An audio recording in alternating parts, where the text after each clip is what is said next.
Le loup tombé du livre. La bibliothèque de Zoé était pleine de livres, tellement pleine à craquer qu'un jour un livre est tombé à terre et que le loup de l'histoire en est sorti.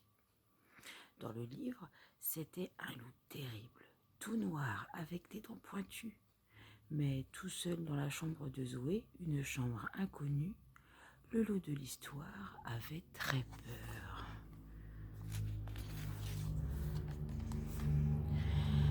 Il essaya d'abord de trouver refuge sous son livre qui, en tombant, avait formé une tente, un petit abri.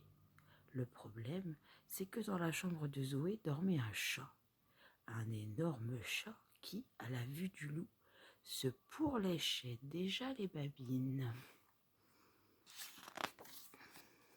« Ne me touche pas, lui dit le loup.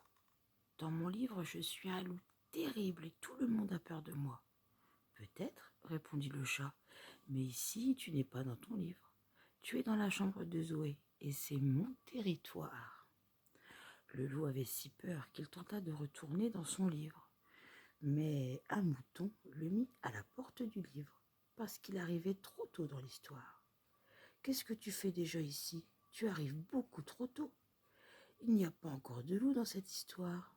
On ne pourrait pas avoir la paix et brouter tranquillement. Alors, il essaya d'entrer dans le livre par une autre page. Mais là, d'autres loups lui ont dit « Ah, c'est malin. C'est à cette heure-ci que tu arrives, quand l'histoire est terminée. Bravo. Belle conscience professionnelle. » Le chat se rapprochait de plus en plus. Il fallait que le loup se sauve et vite. Il grimpa sur la bibliothèque à la recherche d'un livre qui pourrait l'abriter. Cette bibliothèque était grande, droite et raide comme une falaise. Notre loup faillit tomber 10 fois. Finalement, le loup parvint à atteindre une étagère et tenta de pénétrer dans le premier livre. C'était un livre de princesse, et à la page où arrivait le loup, le roi donnait un grand bal à la cour. « Désolé, monsieur le loup, lui dit un majordome, mais vous ne pourrez rester dans cette histoire qu'en vous changeant.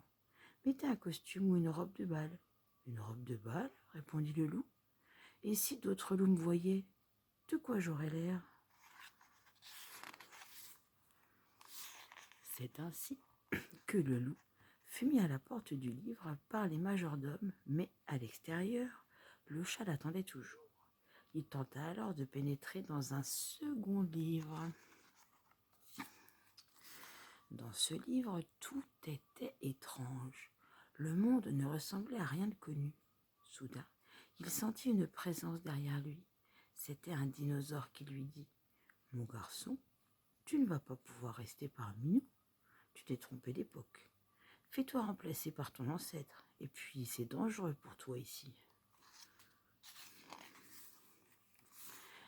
Les animaux de cette histoire étaient énormes et dangereux, et ils n'avaient aucune éducation. Ils se comportaient comme des animaux préhistoriques. Mal à l'aise, le loup s'échappa vite du livre. « Ferme bien le livre, lui dit le chat. Je ne veux pas d'animaux préhistoriques dans la chambre de Zoé. » Le loup choisit un livre au hasard et y pénétra. Il se retrouva dans une grande forêt. « Une forêt, ça me plaît, se dit-il. » Il marcha longtemps. Soudain, il vit, assise sur un tronc d'arbre, une petite fille habillée de rouge qui pleurait. « Qu'est-ce qui se passe ?» lui demanda le loup. « Pourquoi tu pleures ? » « Je suis en route pour apporter des galettes et un petit pot de beurre à ma grand-mère. J'avais rendez-vous avec un loup, mais il n'est pas venu. Je vais arriver en retard et mon histoire sera fichue. Voilà pourquoi je pleure. » « Mais je suis là, moi, je suis un loup, je suis tout noir et j'ai de grandes dents. Si tu veux, je peux t'aider. » La petite fille le regarda à travers ses larmes. « Tu veux bien ? Tu n'as pas la chèvre de monsieur Seguin à manger ou des moutons à dévorer? Non, répondit le loup, j'ai tout mon temps. Tu veux bien m'accompagner chez ma grand-mère? En chemin, je t'apprendrai ton texte. D'accord. Et ils partirent bras dessus, bras dessous. En arrivant à la maison de grand-mère, tu n'oublieras pas de te déguiser, dit la petite fille. T'inquiète pas, répondit le loup, je connais mon métier.